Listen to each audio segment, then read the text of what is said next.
You're listening to Skeptoid. I'm Brian Dunning from Skeptoid.com.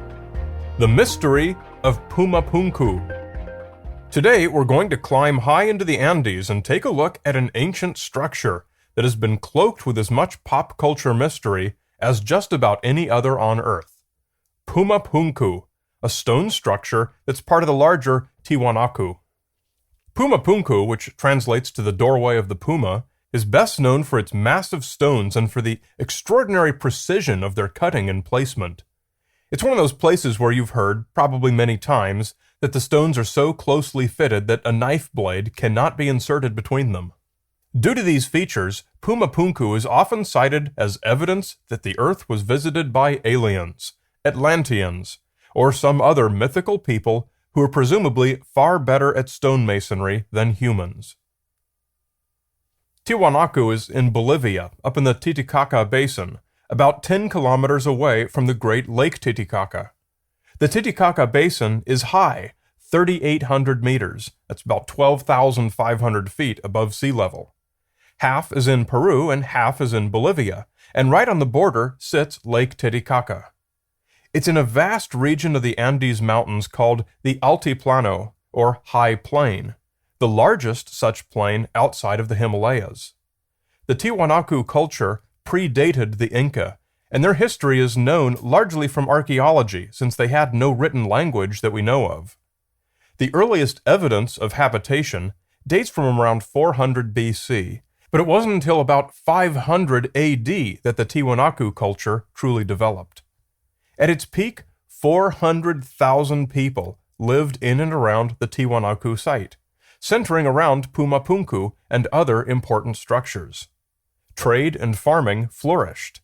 Farming was done on raised fields with irrigation systems in between them. Decades of drought struck around 1000 AD, and the city of Tiwanaku was abandoned, and its people and culture dissolved into the surrounding mountains. 5 centuries later, the Inca culture developed. So within the context of Tiwanaku, Puma Punku does not leap out as extraordinary. However, it does differ from the other structures at Tiwanaku in that many of the blocks are shaped into highly complex geometries. There's a row of H-shaped blocks, for example, that have approximately 80 faces on them, and all match each other with great precision. Puma Punku's stones suggest prefabrication, which is not found at the other Tiwanaku sites. In addition, some of the stones were held together with copper fasteners, some of which were cold hammered into shape, and others that were poured into place molten.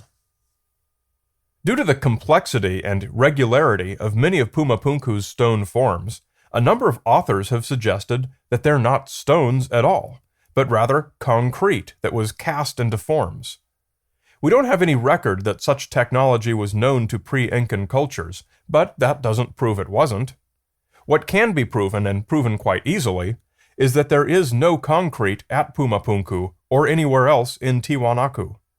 Contrary to the suppositions of paranormalists, modern geologists are, in fact, quite able to discern rock from concrete.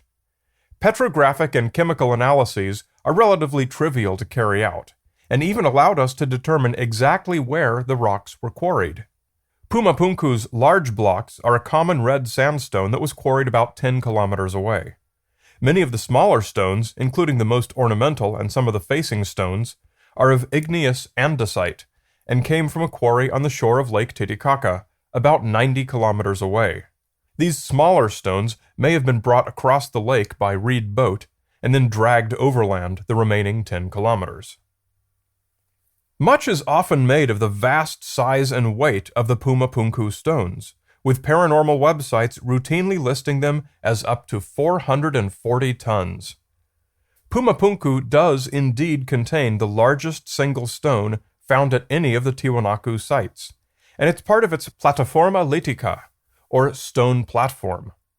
The accepted estimate of this piece of red sandstone's weight is 131 metric tons, equal to 144 U.S. tons. The second largest block is only 85 metric tons, and the rest go down sharply from there.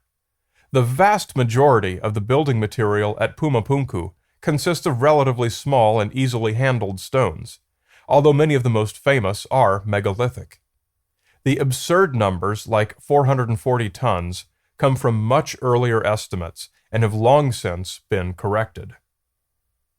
We do not claim to know how the heavy lifting and exquisite masonry was accomplished at Puma Punku, but that's a far cry from saying we believe the Tiwanaku were incapable of it.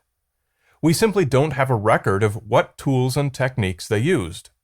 All around the world are examples of stonemasonry from the period that is equally impressive. The Greek Parthenon, for example, was built 1,000 years before Puma Punku, and yet nobody invokes aliens as the only explanation for its great beauty and decorative detailing that more than rivals Puma Punku's angles and cuts. At about the same time, the Persians constructed Persepolis with its superlative Palace of Darius, featuring details that are highly comparable to Puma Punku. Stonemasons in India cut the Udayagiri caves with megalithic doorways that are very similar to those in Puma Punku. The Tiwanaku did magnificent work, but by no means was it inexplicably superior to what can be found throughout the ancient world.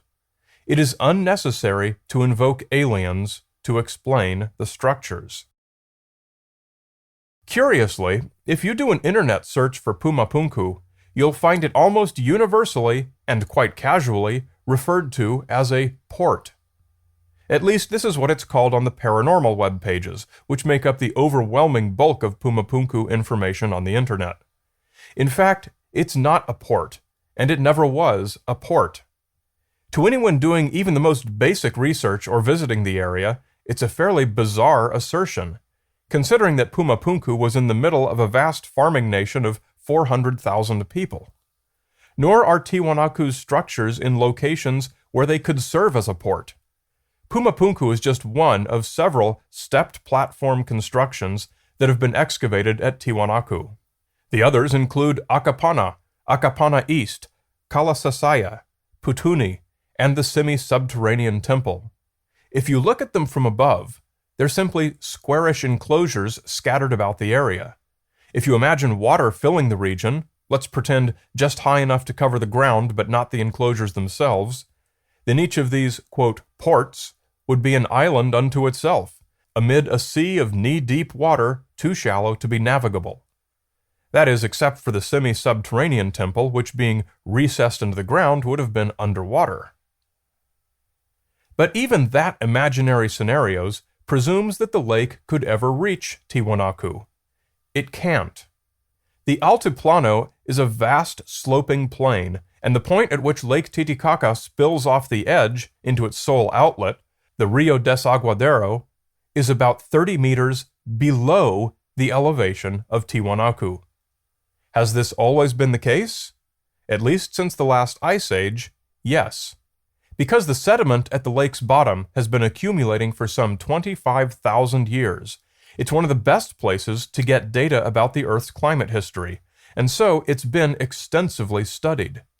The paleohydrology of Lake Titicaca is thoroughly known. Currently, the water is at its overflow level. This level has fluctuated about 5 meters in the past century. During the past 4,000 years, it has dropped as much as 20 meters during drought periods. The maximum it's ever been is about 7 meters above overflow level, which would still locate the shore many kilometers away from Tiwanaku's suburbs and farms.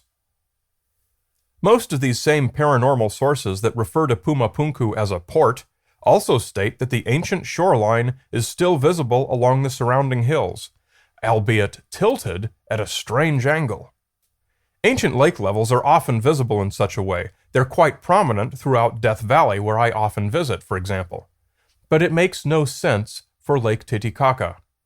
The lake would spill off the edge of the plain before it could get as high as Tiwanaku, and there's certainly been no tectonic activity in that time that could have tilted the hills, or mysteriously tilted the hills, yet left the Tiwanaku structures level. Finally, one other feature at Puma Punku is said to have the archaeologists baffled.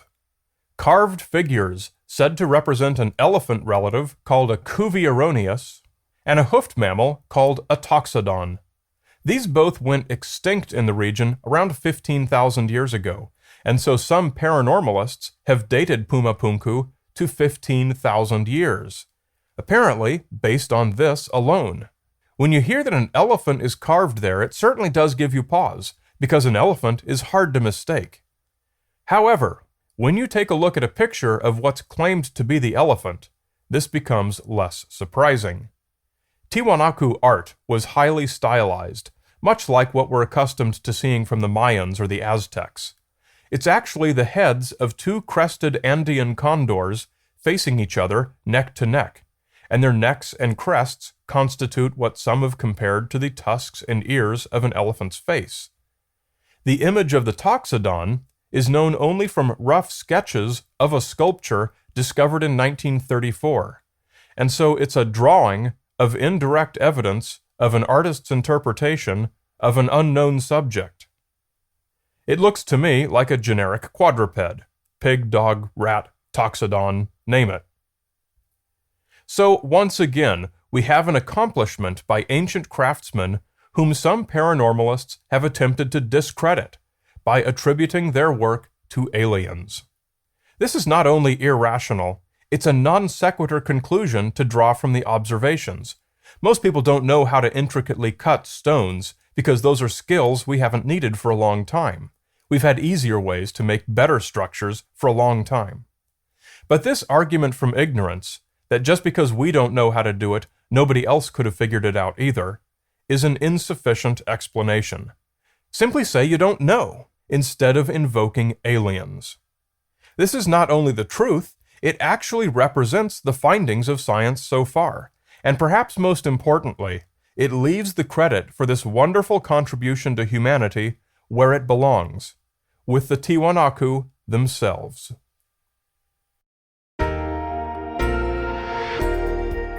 Skeptoid is made possible by financial support from listeners. Come to Skeptoid.com and click on Support Skeptoid. You're listening to Skeptoid. I'm Brian Dunning from Skeptoid.com.